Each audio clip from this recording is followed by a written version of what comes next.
itu suku bunga yang baik itu suku bunga yang tunggal ataupun suku bunga yang majemuk gitu ya.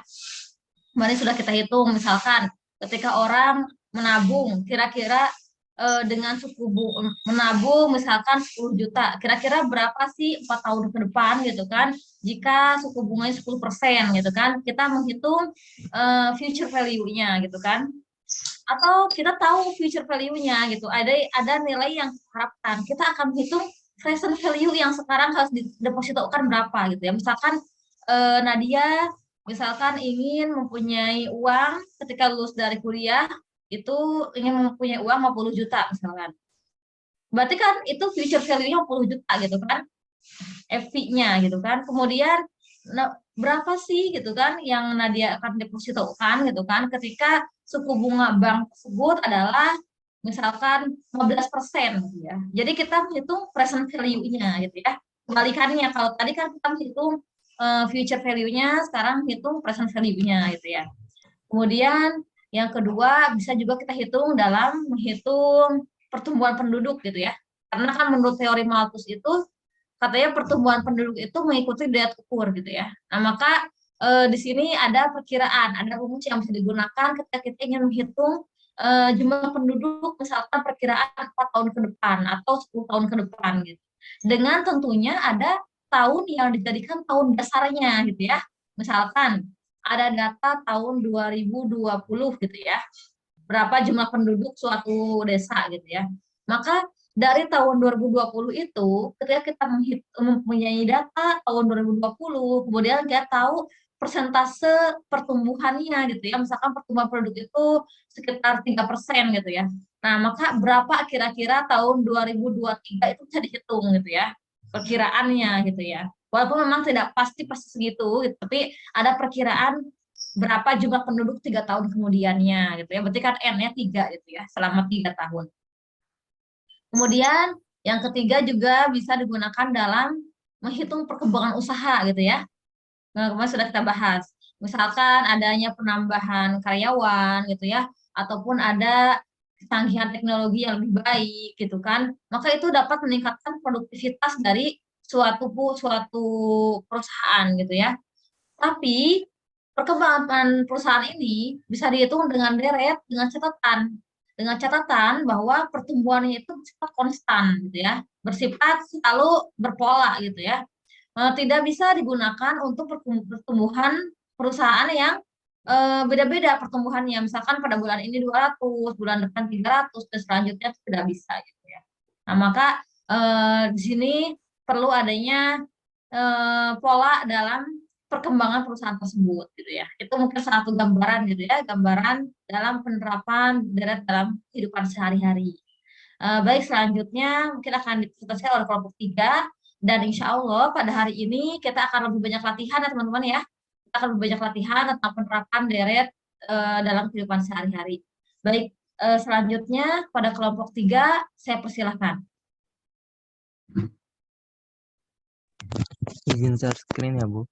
Ya, silakan Ananda.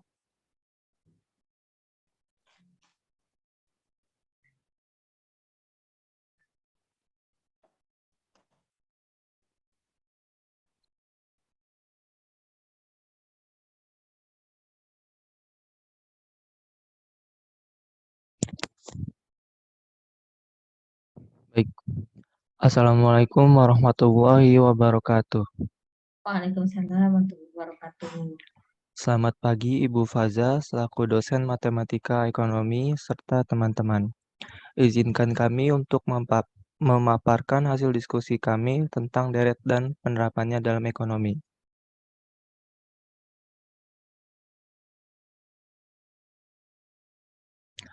Anggota kelompok kami terdiri dari saya sendiri, yakni Ananda Putra Fajar, kemudian ada rekan saya, Ahmad Fikri Mustafa, Amelia Fajri, Febrianti Putri, dan Muhammad Dilan.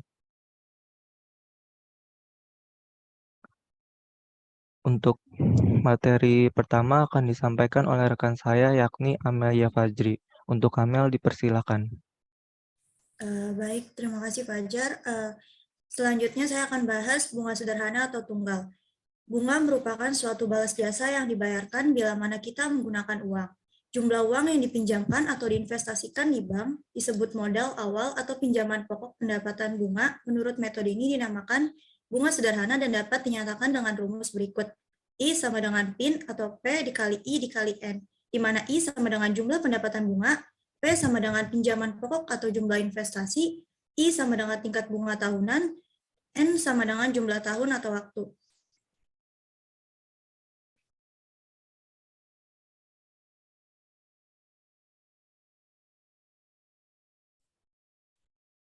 Nilai dari modal awal pada akhir periode ke N atau Fn adalah jumlah dari modal awal P ditambah pendapatan bunga selama periode waktu ke N.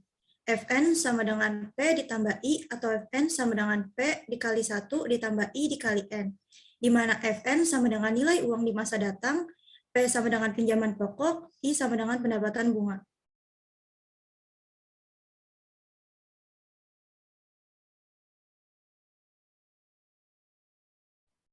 Contohnya, hitunglah pendapatan bunga sederhana dan berapa nilai yang terakumulasi di masa datang dari jumlah uang sebesar 15 juta rupiah yang diinvestasikan di bank selama 5 tahun dengan bunga 13% per tahun.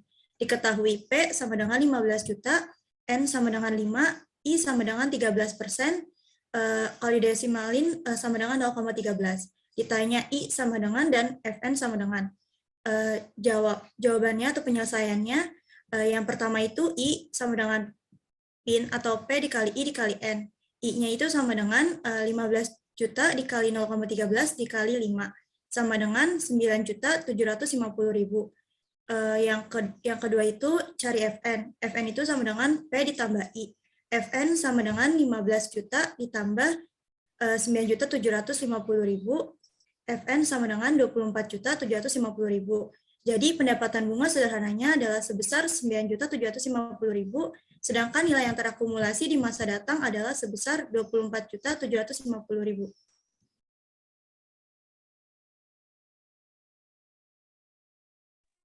Selanjutnya, diskonto tunggal. Diskonto adalah bunga yang dibayarkan oleh peminjam pada saat menerima pinjaman. Proses perhitungan diskonto menggunakan sistem bunga tunggal, sehingga untuk menghitung besarnya diskonto hampir sama dengan perhitungan besar bunga tunggal jika besar pinjaman dan persen diskonto diketahui.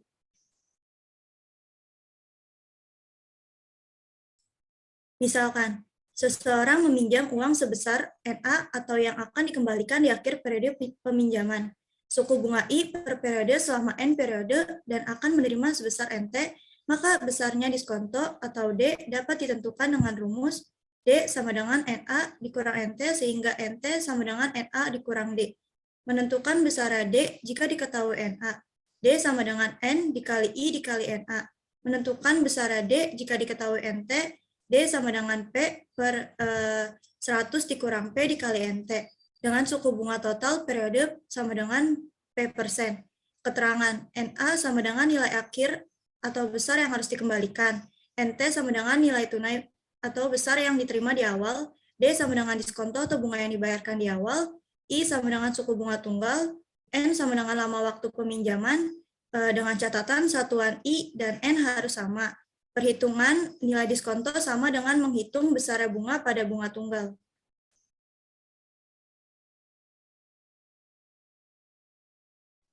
Contoh soalnya, suatu pinjaman akan dilunasi dengan sistem diskonto 12% per tahun dan akan dikembalikan dalam waktu 1,5 tahun. Jika modal yang diterima peminjam di awal periode sebesar 4.920.000, tentukan yang pertama nilai diskonto, yang kedua besar pinjaman yang harus dikembalikan saat jatuh tempo atau NA. Penyelesaiannya diketahui NT sama dengan 4.920.000 dan N sama dengan 1 atau 1,5 tahun. Total suku bunga 12% dikali 1,5 sama dengan 18%. Artinya P sama dengan 18%. Sehingga P sama dengan 18. Ditanya D sama NA-nya. Penyelesaian atau jawabnya, yang pertama menentukan besar diskonto atau D. D sama dengan P per 100 dikurang P dikali 4.920.000. 18 per 100 dikurang 18 dikali 4.920.000. 18/82 dikali 4.920.000 hasilnya 1.080.000. Yang kedua, menentukan pinjaman yang harus dikembalikan saat jatuh tempo atau nilai akhir NA sama dengan NT ditambah D sama dengan 4.920.000 ditambah 1.080.000 hasilnya 6 juta. Jadi diperoleh besarnya diskonto adalah 1.080.000 dan besarnya nilai akhir adalah 6 juta rupiah. Selanjutnya akan dilanjutkan oleh rekan saya, yaitu Febri. Selanjutnya adalah bunga majemuk. Bunga majemuk dapat diartikan sebagai perhitungan modal awal yang diakumulasikan dengan nilai bunga selama kurun waktu tertentu. Perhitungan bunga majemuk dengan menggunakan deret diperlukan dalam transaksi keuangan di dunia perbankan. Cara perhitungan bunga majemuk ini ada dua cara. Yang pertama adalah bunga yang dibayar setahun sekali dan bunga yang dibayar per periode. Yang pertama ada bunga yang dibayar setahun sekali, rumusnya Fn sama dengan P ditambah I dalam kurung I1 ditambah I pangkat N, dengan Fn adalah nilai uang di masa yang akan datang, I suku bunga per tahun, P adalah modal awal, dan N banyaknya tahun.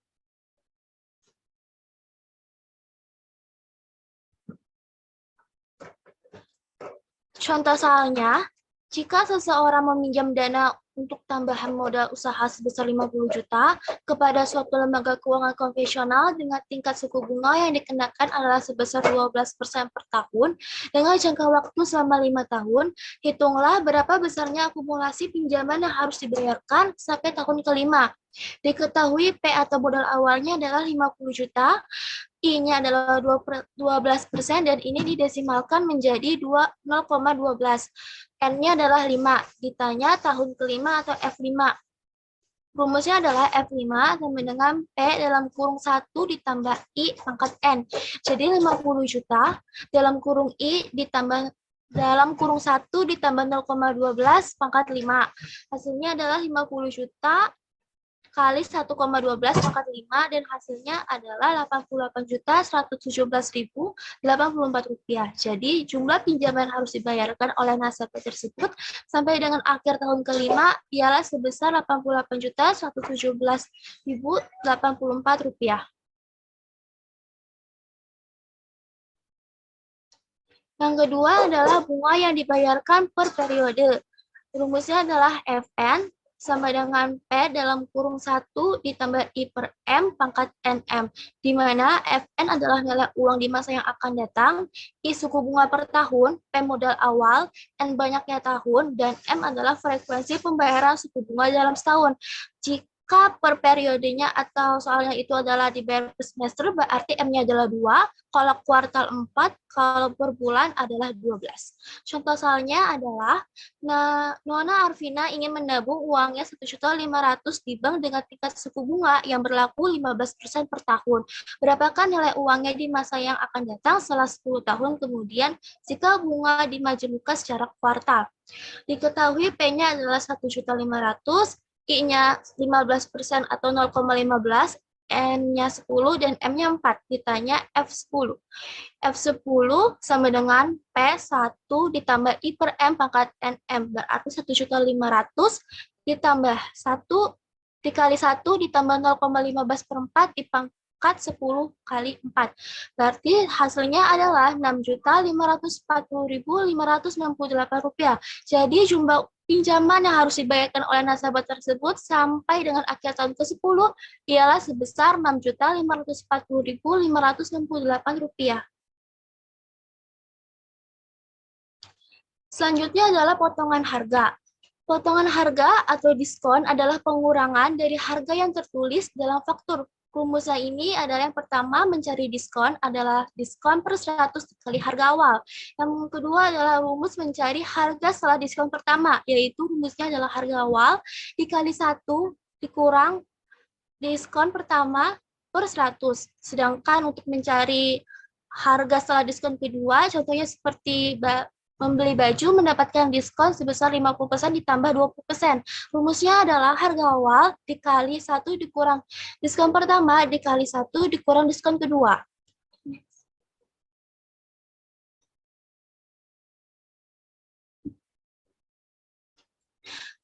Oke, contoh soalnya adalah jika suatu perusahaan si Firida yang menjual furnitur memberikan potongan harga Ramadan berturut-turut, yaitu 20%, 10%, dan 5%. Tentukanlah harga faktur untuk pembelian jika diketahui harga pembelian bruto adalah sebesar Rp1.950.000. Diketahui diskon pertamanya 20%, diskon kedua 10%, diskon ketiganya 5%, dan harga awalnya adalah Rp1.950.000. Ditanya harga faktur setelah diskon ketiga, yaitu rumusnya adalah harga awal dikali 1 dikurang diskon pertama, dikali 1 dikurang diskon kedua, dan dikali 1 dikurang diskon ketiga. Jadinya Rp1.950.000 dikali 1 dikurang 20/100, dikali 1 dikurang 10/100, dan dikali 1 dikurang 5/100. Sehingga harga faktur setelah diskon ketiga adalah Rp1.338.800.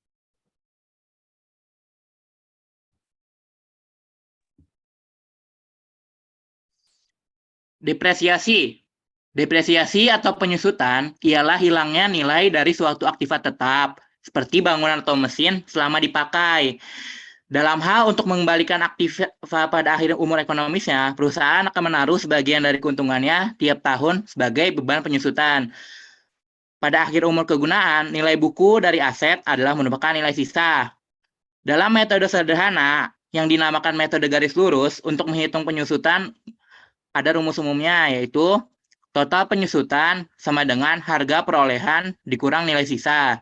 Penyusutan rata-rata tahunan sama dengan total penyusutan dibagi jumlah tahun. Next slide dulu deh, next slide.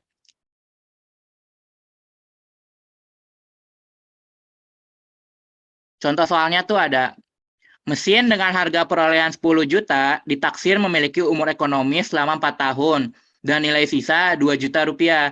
Tentukan penyusutan rata-rata tahunan. Diketahui harga perolehan sama dengan 10 juta, nilai sisa sama dengan 2 juta. Ditanya total rata-rata penyusutan.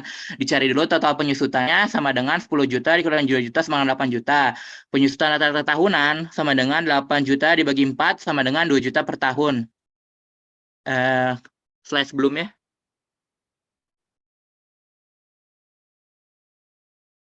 Untuk menentukan penyusutan tahunan, biasa memakai daftar penyusutan. Daftar penyusutan dari suatu mesin dapat dijelaskan sebagai berikut dengan menggunakan metode persentase tetap dari suatu objek dengan asumsi bahwa penyusutan dihitung pada tiap akhir tahun yang dinyatakan dalam persentase tetap dan nilai buku pada permulaan tahun.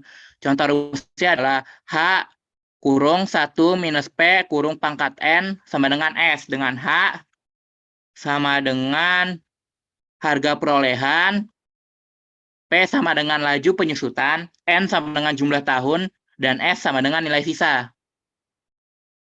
2 slide.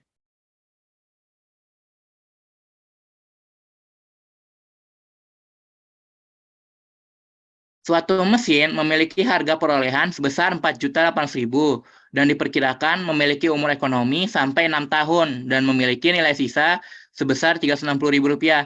Tentukan laju penyusutan dan buatlah daftar penyusutannya. Diketahui harga perolehan sama dengan Rp4.800.000. Nilai sisanya sebesar Rp360.000. Jumlah tahunnya sama dengan 6. Dengan menggunakan rumus H1 minus P pangkat N sama dengan S, maka jadinya Rp4.800.000. 1 minus P pangkat 6 sama dengan Rp360.000. 1 minus P pangkat 6 sama dengan Rp360.000 per Rp4.800.000. 1 minus P pangkat 6 sama dengan 0,075. Untuk mencari nilai P menggunakan log 6. Dia pindahkan ke belakang. 6 log 1 minus P sama dengan log 0,075. Log 0,075 sama dengan 8,875061 dikurang 10 atau minus 1, sekian. Log 1 minus P sama dengan 9,812,510 dikurang 10.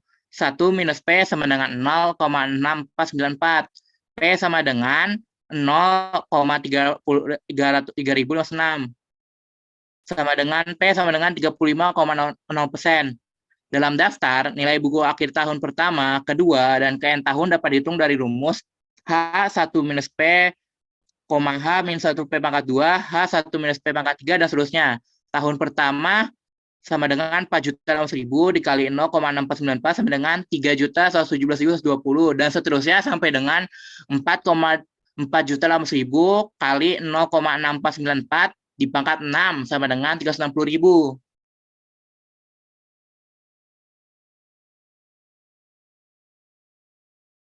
Model perkembangan usaha.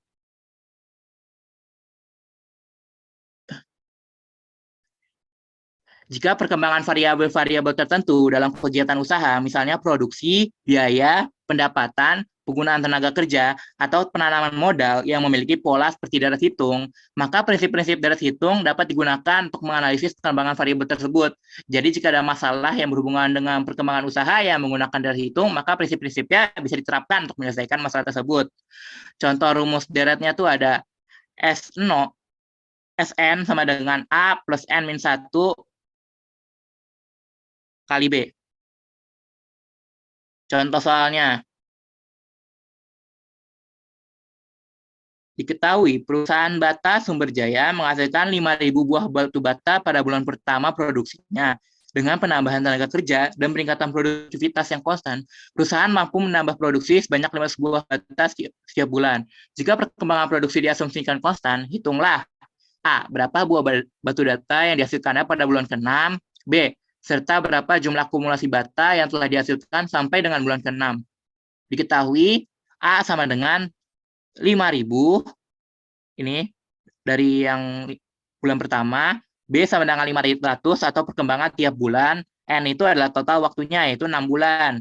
Jadi jawabannya kita mencari suku S6 atau yang ke-6, sama dengan 5.000 ditambah 6 dikurang 1 dikali 500, sama dengan 7.500. Hingga batu bata yang dihasilkan pada bulan ke-6 ialah 7.500 buah batu bata. Kemudian, dengan menggunakan rumus jumlah suku, yaitu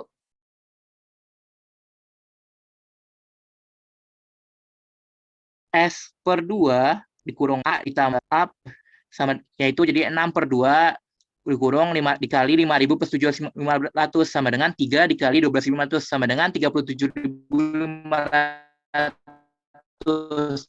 Sehingga akumulasi bata yang dihasilkan dari bulan pertama sampai dengan bulan ke-6 ialah sebesar 37.500 bata.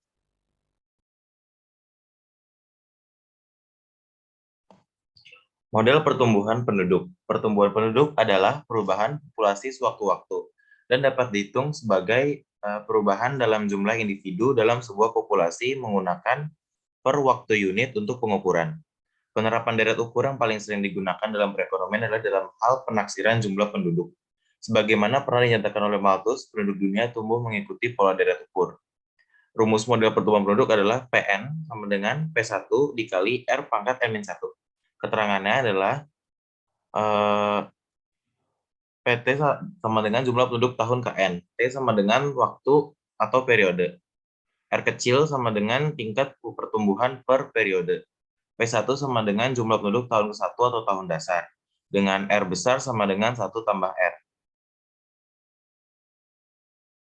Contoh soalnya yaitu adalah penduduk Kota Serang berjumlah 5 juta jiwa pada tahun 2007. Bila diketahui tingkat pertumbuhan penduduk Kota Serang 2% per tahun, berapa jumlah penduduk tahun 2013? Diketahui yaitu adalah P1 sama dengan 5 juta. R kecilnya sama dengan 0,2 karena dari 2% per tahun. R besarnya itulah 1 ditambah R kecil sama dengan 1 ditambah 0,02 menjadi 1,02. Ditanyakan PN. P tahun 2013 atau P7. PN sama dengan P1 dikali R pangkat N-1. P7 sama dengan 5 juta dikali 1,02 dikali 6. P7 sama dengan 1 juta dikali 1,126162. P7 sama dengan 5,6 juta jiwa. Maka jumlah penduduk Kota Serang adalah 5,6 juta jiwa pada tahun 2013. Yang kedua, penduduk Kota Tangerang berjumlah 1 juta jiwa pada tahun 1991. Tingkat pertumbuhannya adalah 4% per tahun. Hitunglah jumlah penduduk Kota Tangerang pada tahun 2006. Dan jika mulai tahun 2006 pertumbuhannya menurun menjadi 2,5%, berapa jumlah 11 tahun kemudian? Yang diketahui adalah P1 sama dengan 1 juta jiwa, R kecil sama dengan 0,04, R besar 1,04, ditanyakan PN. P tahun 2016, P tahun 2006 atau P16. P16 sama dengan 1 juta dikali 1,04 dikali 15. P16 sama dengan 1 juta dikali 1,800943. P16 sama dengan 1.800.943 jiwa. Jadi totalnya pada tahun 2006, penduduk Kota Tangerang adalah 1.843 jiwa. Nah, pada tahun 2006, pertumbuhannya menurun jadi 2,5%. Berapa jumlahnya 11 tahun kemudian? P1-nya sama dengan 1.894.943. R kecil sama dengan 0,025. R sama dengan 1,025. Ditanyakan PN. P11 tahun kemudian sama dengan P11. P11 sama dengan 1.893 dikali 1,025 dikali 10. P16 sama dengan P11 sama dengan 2.305.359 jiwa. Itu adalah total dari penduduk Kota Tangerang 11 tahun kemudian. Kesimpulan dari materi yang sudah dibacakan oleh kelompok kami adalah deret adalah rangkaian bilangan yang tersusun secara teratur dan memenuhi kaidah-kaidah. Dalam ilmu ekonomi, deret hitung dan deret ukur banyak digunakan dalam hal menghitung pertumbuhan penduduk dan pangan, mengukur biaya produksi dan pendapatan, serta menghitung bunga majemuk dalam dunia perbankan yang relevan diterapkan dalam kehidupan sehari-hari dan dianalisis bagaimana penyelesaiannya.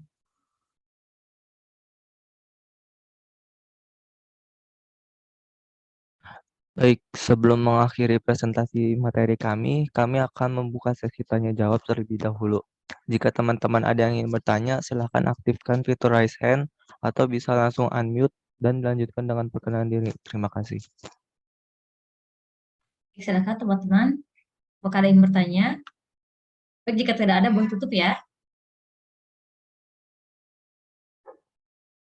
Baik, sekian dari presentasi kelompok kami. Kurang lebihnya mohon maaf. Wabillahi taufiq walhidayah. Wassalamualaikum warahmatullahi wabarakatuh. Waalaikumsalam. Waalaikumsalam warahmatullahi wabarakatuh. Baik. Baik, terima kasih untuk kelompok 3 presentasinya. Sangat bagus ya teman-teman ya. Presentasinya sudah menggambarkan beberapa contoh terkait penerapan baris dan deret gitu ya. Khususnya dalam bidang ekonomi. Baik, kita berikan aplaus buat kelompok 3 terlebih dahulu ya. Oke, baik teman-teman, di sini kita akan bahas tentang penerapan deret dalam ekonomi ya. Nah, pertama tadi sudah dijelaskan bahwa penerapan deret dalam ekonomi ini ada dalam perkembangan usaha. Tapi ada catatannya, tidak semua perkembangan usaha ini bisa dijadikan, diasumsikan perkembangannya dengan menggunakan deret gitu ya. Asumsinya yang digunakan adalah pertumbuhan yang konstan dari suatu periode ke periode berikutnya dengan mengikuti perubahan deret hitung gitu ya. Ini contohnya ada misalkan pabrik batu bata pada tahun pertama berdiri dapat memproduksi sejumlah 2.000 unit. Kenaikan setiap tahunnya direncanakan 500 unit. Tentukan besarnya produksi pada tahun kelima dan jumlah batu bata yang diproduksi selama 5 tahun tersebut gitu ya. Nah, penyelesaiannya diketahui tadi A-nya 2.000 gitu ya, produksi awal ya. Kemudian B itu bedanya pertumbuhannya 500. Kemudian N-nya karena dia selama 5 tahun berarti N-nya 5. Ditanyakannya S5 dan D5 ya. Pertama produksi pada tahun kelima berarti S kelima. SN sama dengan A tambah N kurang 1 dikali dengan B. S5-nya sama dengan A-nya 2.000. Kemudian N kurang 1. 5 dikurang 1 kali 500. Jadi 2.000, 5 kali 1, 5 kurang 1, 4, 4 kali 500, 2.000. Jadi S5-nya adalah 4.000. Baik, kemudian selanjutnya produksi selama 5 tahun. Berarti DN sama dengan setengah kali N dikali dengan A tambah SN gitu ya. D5-nya, karena 5 tahun ya, sama dengan setengah kali 5 dikali A-nya 2.000 tambah SN-nya 4.000 sama dengan 15.000 gitu ya. Oke, kemudian kita lanjutkan. Kemudian yang kedua, dalam perhitungan jumlah penduduk gitu ya. Karena kan menurut Malthus tadi disebutkan bahwa pertumbuhan penduduk itu mengikuti deret gitu ya. Oke. Perkembangan jumlah penduduk dapat diperkirakan dengan menggunakan rumus geometrik. Rumusnya PN sama dengan P0 kali 1 tambah R pangkatkan dengan N. Di mana atau PN sama dengan P0 kali E pangkat R kali N. Di mana PN ini adalah jumlah penduduk pada akhir periode tertentu, P0 adalah jumlah penduduk pada awal periode tertentu, R adalah rata-rata perkembangan penduduk per tahun, dan E-nya adalah 2,71828. Coba contoh, jumlah penduduk Desa Makmur Sentosa pada tahun 2010 adalah 690.000 jiwa. Jika pertumbuhan penduduknya per tahun adalah 2,13%, hitunglah jumlah penduduk Desa Makmur Sentosa tahun 2025. Berarti kan di sini diketahui ya, pada tahun 2010 690.000 gitu ya, berarti ini adalah P0-nya. Kemudian ini pertumbuhan penduduknya per tahun 2,13%, berarti ini R-nya gitu ya. Kemudian yang ditanyakan adalah jumlah penduduk pada tahun 2025. Berarti kan awalnya kan 2010, kemudian tanyakan 2025, berarti N-nya adalah 15 ya. Selisihnya berarti PN sama dengan P0 kali 1 tambah R pangkatan dengan N. P15 yang tanyakan 15 tahun ke depan sama dengan P0-nya 690.000 dikali 1 tambah 0,0213, ini yang disimpulkan yang persentasenya, kemudian pangkatan dengan N, N-nya 15, yaitu 946.237 ya. Kemudian penerapan deret pada matematika keuangan. Pertama, bunga tunggal ya, simple interest. Adalah uang yang dikenakan atau dibebankan terhadap penggunaan uang gitu ya, ketika orang meminjam uang gitu ya. Bunga tunggal dihitung berdasarkan suatu persen tertentu dari sejumlah uang yang dipinjam untuk satu periode tertentu. Misalkan contohnya kalau misalkan menghitung bunga secara simpelnya gitu ya. Ada yang meminjam uang sebesar 1 juta dari Taufik dengan bunga 5%. Sebulan selama 1 bulan gitu ya. Dalam hal ini, Ade menerima uang sebesar 1 juta. Namun pada akhir bulan harus mengembalikan Pak Taufik sebesar pinjaman ditambah dengan bunganya. Bunganya kan 5% ya. Dia meminjam 1 juta, berarti bunga itu 5% dari 1 juta adalah 50.000. Maka uang yang harus dikembalikan ya berarti pokok yang dipinjam tambah dengan bunganya 10.000, berarti uang yang dikembalikan adalah 1.050.000. Ini simpelnya gitu ya. Kemudian ada diskonto bank gitu ya. Tadi sudah dijelaskan juga ya oleh kelompok 3, adalah uang yang dikenakan atau dibebankan terhadap penggunaan uang yang didasarkan pada besarnya uang yang akan dikembalikan. Tadi kan ada ya rumus I, ini adalah bunga yang didapatkan gitu ya, sama dengan P kali I kali N gitu ya, PIN ya, supaya lebih mudahnya. Maka future value-nya P tambah dengan I. Mulai diharapkan P sama dengan P tambah I-nya kita ganti P kali I kali N. Maka kalau P tambah P kali I kali N bisa kita rumuskan juga future value itu adalah P kali 1 tambah IN. Ini ya, P-nya kan 2 ya, jadi P keluarkan kemudian diganti dengan 1. Atau kalau kita balikan, yang rumus ini kita balikan menghitung P-nya, berarti P sama dengan FP, future value, dibagi dengan 1 tambah I kali N. Contohnya, ada yang meminjam uang dari Taufik sebesar 1 juta dengan diskonto 5% selama 1 bulan. Dalam hal ini, Ade hanya menerima uang sebesar 950.000 ya, karena kan bunganya ini 5% gitu ya, diskontonya 5%. 1 juta dikurangi 0,05 dari 1 juta.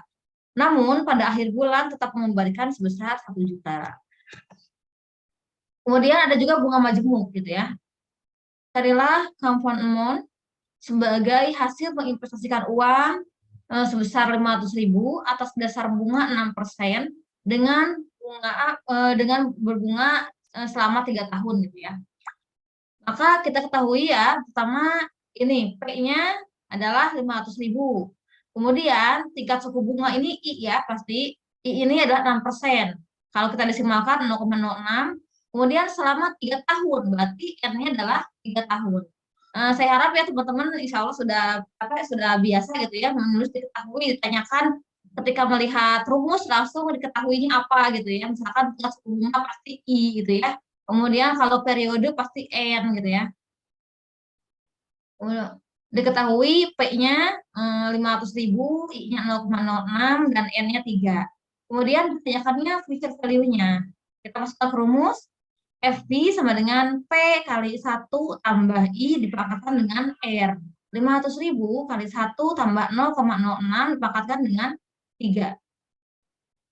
Maka 500.000 kali 1,06 pangkat 3 sama dengan 595.508 rupiah. Kemudian bisa juga ketika bunga bisa dibayarkan dengan kuartal, semester, ataupun harian gitu kan, bulanan ataupun harian gitu ya. Tidak hanya bunga itu bisa dibayarkan per tahun saja gitu ya. Maka berapa kali banyaknya bunga tersebut dibayarkan itu kita buat dengan M ya. Ini M-nya atau berapa kali bunga tersebut dibayarkan. Maka ketika bunga tersebut dibayarkan beberapa kali, bukan hanya sekali dalam setahun, maka rumusnya future value sama dengan P kali 1 tambah I bagi dengan M dipangkatkan dengan N kali M. Kalau dibalikan, P-nya yang dicari, P sama dengan future value dibagi dengan 1 tambah I per M dipangkatkan dengan N kali M. Contohnya, carilah komponen umum yang akan diperoleh dari suatu investasi sebesar 1 juta atas dasar bunganya 6% dan dibayarnya itu ya seperempat itu bisa kuartalan ya misalnya kuartalan selama 5 tahun gitu ya. Maka di sini kita lihat ini pertama nilai awalnya P-nya 1 juta, kemudian bunganya I 6%, kemudian dibayar dengan kuartalan berarti M-nya 4 gitu ya, karena kuartalan dan selama 5 tahun berarti N-nya 5 gitu ya.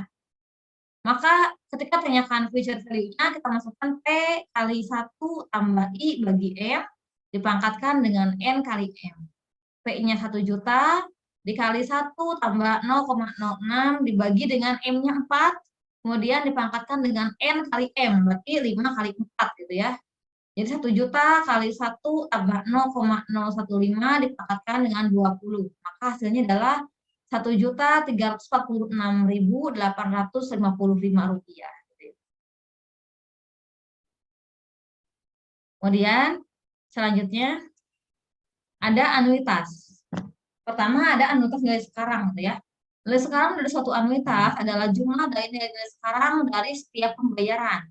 Rumusnya present value sama dengan 1 dikurang 1 tambah I dipangkatkan dengan min N dibagi dengan I dikali A. Langsung aja ke contoh. Contohnya sebuah pinjaman dikenakan bunga 12%. Ini udah pasti I ya, 12%, berarti I sama dengan 0,12. Jika pinjaman tersebut dilunasi sebanyak 10 kali, nah berarti ini 10 kali N-nya. Kemudian 10 kali cicilan masing-masing sebesar 2.500.000 per tahun, berarti A-nya 2.500.000. Berapakah besar pinjaman tersebut? Nah, berarti A-nya 2.500.000, I-nya 0,12 dan N-nya 10. Maka ketika kita menghitung present value-nya sama dengan 1 dikurang 1 tambah I pangkatkan dengan min N dibagi dengan I kali A. Present value-nya 1 dikurang 1 tambah 0,12 dipangkatkan dengan 10 dibagi dengan 0,12 dikali dengan A-nya 2.500.000. Maka hasilnya adalah 14.125.557 rupiah. Kemudian ada anuitas akad nilai akan datang. Nilai akan datang dari suatu anuitas adalah jumlah dari nilai akhir suatu rangkaian pembayaran pada periode tertentu. Rumusnya future value sama dengan 1 tambah I pangkat N dikurang 1, kemudian dibagi dengan I dikali dengan A. Contohnya, Budi berencana mendepositokan uangnya sebesar 2 juta, berarti A-nya 2 juta ya. Yang disetor setiap tahun selama 5 tahun, berarti N-nya 5 di sebuah bank. Apabila tingkat bunga deposito 10%, berarti ini I 0,1 ya, dihitung tahunan, tentukan nilai akan datang dari anuitas tersebut. Berarti tadi N-nya 5, kemudian I-nya 0,1 dan A-nya 2 juta. Maka future value-nya 1 tambah dengan I, pangkatan dengan N dikurang 1 dibagi dengan I kali A. Berarti 1 tambah 0,1 dipangkatkan dengan 5 dikurang 1 dibagi dengan 0,1 kali 2 juta. Maka hasilnya adalah 12.210.200 rupiah gitu ya. Oke, ini sudah selesai. Ini ada soal-soal latihan yang akan kita kerjakan ya. Ini mau mengerjakan di laptop sambil Zoom atau mau kita di WhatsApp group, silahkan. Kira-kira enaknya di mana kalau mengerjakan? Saya stop share dulu ya. Ya. Ada 8 soal latihan, mau dikerjakan di Zoom atau mau kita di luar Zoom di WhatsApp group? Di luar Zoom saja, Bu. Di luar Zoom saja. Baik. Tapi silakan jika ada yang tanyakan boleh tanyakan ya. Nanti saya share PT-nya. Terima kasih banyak teman-teman atas kehadirannya. Selamat pagi. Wassalamualaikum warahmatullahi wabarakatuh. Waalaikumsalam warahmatullahi wabarakatuh. warahmatullahi Terima kasih, Bu. wabarakatuh. Si Bu. Terima kasih, Bu. Terima kasih, Bu.